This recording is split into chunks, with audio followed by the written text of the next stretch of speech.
नमस्कार, सत श्री अकाल, राम राम सा, खम्बावेणी, वणक्कम, प्रणाम। आप सभी का ऑल्टरनेट मीडिया में फिर से स्वागत है। मैं आपकी होस्ट गायत्री देवी। हमारे साथ जुड़े हुए lieutenant general Dushyant Singh sir. Iran Israel war में एक बहुत बड़ी डेवलपमेंट आई है, and that is the entry of Russia into this war. Now this is getting very very interesting. एक तरफ चाइना के पास भागे हुए थे इशाकदार, जो हमने डिस्कस किया था रिसेंटली अपने एक शो में। अब दूसरी तरफ रशिया की एंट्री, इट लुक्स लाइक कि ये, आई जस्ट होप नॉट, ये वर्ल्ड वॉर 3 की तरफ बढ़ता हुआ लग रहा है, या फिर build up to world war 3। Sir, a very warm welcome on the show. Thank you, Gayatri ji, and thank you to your audience also. Namaskar, Pranam, Vanakkam, Jai Hind. जो आप खबर बता रही हैं वो मैंने इसके बारे में एक भविष्यवाणी की थी। पंडित तो नहीं हूँ मैं। करीबन 1.5 महीना पहले मैंने ये भविष्यवाणी की थी कि अगर इस वॉर में कोई कूदेगा तो रशिया ओवरटली सबसे पहले कूदेगा। चाइना शुरू से ही बैकडोर एंट्री से सपोर्ट कर रहा है, चाहे वो टेक्नोलॉजिकल हो, चाहे वो मिसाइल डेवलपमेंट हो, चाहे वो ड्रोन डेवलपमेंट हो, या इसकी मैन्युफैक्चरिंग या सर्ज यानी कि इसकी क्वांटिटी बढ़ाने की बात हो। लेकिन रशिया ने डायरेक्ट एंट्री किया है, ये थोड़ा-सा इसको समझने की ज़रूरत है। रशिया काफ़ी दिनों से एक मर्सनरीज़ के साथ लड़ाई लड़ रहा है, चाहे वो नॉर्थ कोरिया के लोग हों, चाहे वो वैगनर्स हों या फिर चाहे वो चेचेन क्यों ना हो। तो रमज़ान कादिरोव एक चेचेन लीडर हैं, उनके जो फॉलोवर्स हैं, जो चेचेन के हैं, उन्होंने डिक्लेयर किया है कि अगर अगर अमेरिका बूट्स ऑन ग्राउंड लाता है ईरान के अंदर, तो चेचेन के जो फाइटर्स हैं, वो ईरान में जाएँगे और ईरान के जो आर्मी और उनके आईआरजीसी हैं, उनके साथ लड़ेंगे। ये अपने आप में एक बहुत बड़ा डेवलपमेंट है और अगर ऐसा होता है, तो मैं कहूँगा कि ये अब आप रशिया-यूक्रेन वाला जो युद्ध चल रहा था, उस तरह का युद्ध शुरू हो जाएगा और क्या भरोसा और कितने लोग इस युद्ध में कूदें।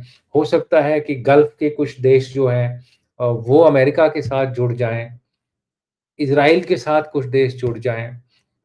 टर्की का कुछ कह नहीं सकते किस तरफ अ, उसका पलड़ा होगा। हालाँकि वो नेटो कंट्री है, but Turkey you can't say which side it will roll given China's interest in the area.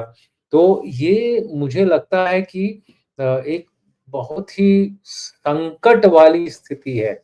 Bharat इसमें न्यूट्रल रहेगा, लेकिन भारत कब तक न्यूट्रल रहेगा? भारत के ऊपर भी इस लड़ाई का अगर दायरा बढ़ जाता है, तो आर्थिक तक कठिनाइयाँ शुरू हो जाएँगी। हमारे को सप्लाई चेन जो होता है, हमारा डिफेंस इक्विपमेंट बनाने का, उसके ऊपर इफ़ेक्ट पड़ेगा। कहाँ से हम चिप्स लाएँगे, कहाँ, क्योंकि ये सारी चीज़ें जो हैं ग्लोबली कनेक्टेड हैं। आत्मनिर्भरता का ये मतलब नहीं है कि सब कुछ हमारे यहाँ ही बनता है। कई सारी चीज़ें बाहर से बनती हैं, उनको लाया जाता है। सी लेन्स अनसिक्योर हो जाएँगी, सारे चोक पॉइंट्स इम्पोर्टेंट होंगे। मलाक्का के ऊपर किसका कंट्रोल होगा? बहुत सारे सवाल खड़े हो जाएँगे हमारे हमारे देश में इस रीजन के लिए। तो आपकी बात बिल्कुल सही है कि ये बहुत खतरनाक स्थिति की ओर इशारा कर रहा है। अमेरिका को जल्द से जल्द इस स्थिति पर अपनी एक फ़र्म कमिटमेंट देनी पड़ेगी कि इस पूरे युद्ध को ये सेकंड वर्ल्ड वॉर की तरफ या ऑयल वॉर की तरफ ना ले जाएँ और वक़्त रहते हुए जी एक समझौता करें और स्थिति को स्टेबलाइज़ करें। सर, ये जो आपने बताया चेचन के जो वॉरियर्स हैं, so where are they place currently? क्या इसमें पुतिन की सहमति है? Putin is the one who is in अब command of this entire decision. देखिए चेचे ये जो वॉरियर्स हैं वो पुतिन के लिए लड़ रहे हैं यूक्रेन में।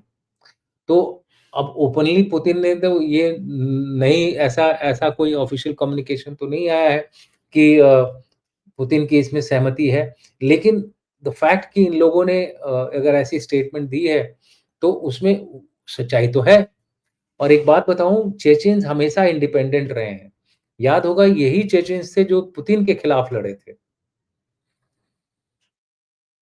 आपको एक ऑडिटोरियम में जब अटैक हुआ था, जब चेचेन रेबल्स ने अटैक किया था रशिया रशिया रशिया जब इनके खिलाफ लड़ाई लड़ रहा था, काफ़ी सारे लोग मारे गए उसमें, क्योंकि पुतिन ने गैस का इस्तेमाल किया था उसमें। काफ़ी रशियंस भी मारे गए थे उस पूरे हमले में। अगर आप गूगल करेंगे तो आपको पता चलेगा। तो ये बड़ी हार्डी कौम है, बड़ी क्या बोलते हैं, परिपक्व कौम है, जो कि लड़ाई करने में ही विश्वास रखती है। दे आर लाइक वॉर मॉन्गरर्स हैं वो। एक बार पीछे पड़ जाते हैं तो लड़ाई लड़ाई का मतलब अंत तक लड़ाई करते हैं। And Chechens are known furious fighters, furious fighters हैं ये। और अगर ये घुस गए और अगर उन्होंने ऐसी स्टेटमेंट दी है, ज़रूर पुतिन का इसमें कुछ न कुछ तो इफ नॉट डायरेक्ट, इनडायरेक्ट हाथ होगा। हो सकता है पुतिन वाटर्स टेस्ट कर रहे हों। एक एक टेस्ट फायर किया हो उन्होंने कि देखते हैं दुनिया का क्या इसके ऊपर रिस्पॉन्स आता है। डायरेक्ट अपने ट्रूप्स तो कमिट नहीं किए उन्होंने, लेकिन मर्सनरीज़ को कमिट करना आसान होता है। अब जैसे हौती हो गए, हिजबुल्लाह हो गए, ये लोग सब तो लड़ रहे हैं ना। उसी तरह से अगर चेचेन्स ईरान में आ गए, तो ये एक बहुत बड़ी खतरे की घंटी है और मुझे लगता है कि पुतिन के सहमति के बिना ये स्टेटमेंट नहीं आई हो। तो ये किसके लिए भारी पड़ेगा? ये इज़राइल और यूएस के लिए भारी पड़ेगा, ये एंट्री? ये सब ये सबके लिए भारी पड़ेगा। सबके लिए भारी पड़ेगा, रीज़न बीइंग जब भी वॉर का दायरा बढ़ता है, तब उसकी जो मार होती है वो बहुत ज़्यादा खतरनाक होती है।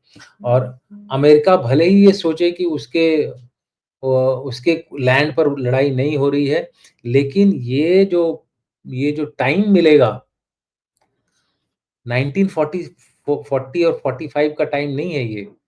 इस समय लड़ाई करने के और भी दूसरे तरीके निकल के आ गए हैं। तो चेचेन हो गया, हिजबुल्लाह हो गए, हौतीज़ हो गए, इरानियन आईआरजीसी हो गई। ये लोग मिल कर के कोई terrorist type of action America में भी कर सकते हैं। एक पर्ल हार्बर अमेरिका में हो सकता है। पर्ल हार्बर कन्वेंशनल था, ये अनकन्वेंशनल हो सकता है। वर्ल्ड ट्रेड टावर जैसा कुछ अटैक अमेरिका में भी हो सकता है, अगर ईरान को थोड़ा-सा और ताकत इस तरह से मिल गई। चाइना का सपोर्ट मैंने अभी-अभी आपके एक वीडियो में इसका ज़िक्र किया था कि चाइना को रशिया के थ्रू सपोर्ट मिल रहा है। देखिए कैसे बात मैंने आपके पिछले वीडियो में अभी इसी बात का ज़िक्र किया था कि रशिया के थ्रू चाइना सपोर्ट कर रहा है टेक्नोलॉजी और रिलेटेड इश्यूज़ पर, सेमीकंडक्टर, चिप्स एटसेट्रा। और अभी एक न्यूज़ 4 घंटा पहले की आ रही है कि चेचेन फाइटर्स ने ऐलान कर दिया है कि वो ईरान का साथ देंगे। तो कहीं न कहीं एग्रीमेंट तो हो रहा है ना, बिना एग्रीमेंट के कोई कौन दूसरे देश के थ्रू तीसरे देश को मदद करेगा? क्या आप सोच सकती हैं कि रशिया पाकिस्तान के थ्रू भारत को मदद करेगा? लेकिन रशिया ईरान के थ्रू कर सकता है, रशिया किसी समुद्री रास्ते से कर सकता है। तो ये जो डायरेक्ट लिंकेज बन रही है China, Russia into Iran, Chechen into Iran, that means Russia is playing the game now.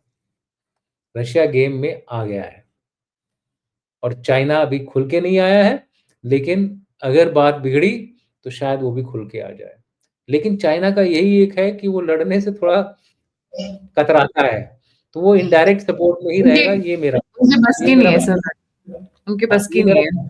वो बस ये मेरा इन्फॉर्मेशन देंगे, हाइब्रिड वॉरफेयर करेंगे, पैसे छाप देंगे, पैसे दे देंगे।